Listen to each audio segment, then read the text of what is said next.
আজকে দশমী, সিঁদুর খেলা হচ্ছে, আমরা দেখতে পাচ্ছি।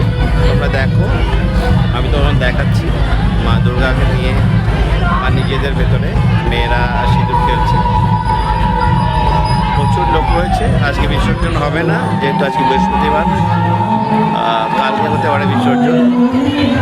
কালকে তো আমি চারিদিকটা প্রচুর লোক রয়েছে, আমি চারিদিকটা একটু দেখাবো তোমাদের।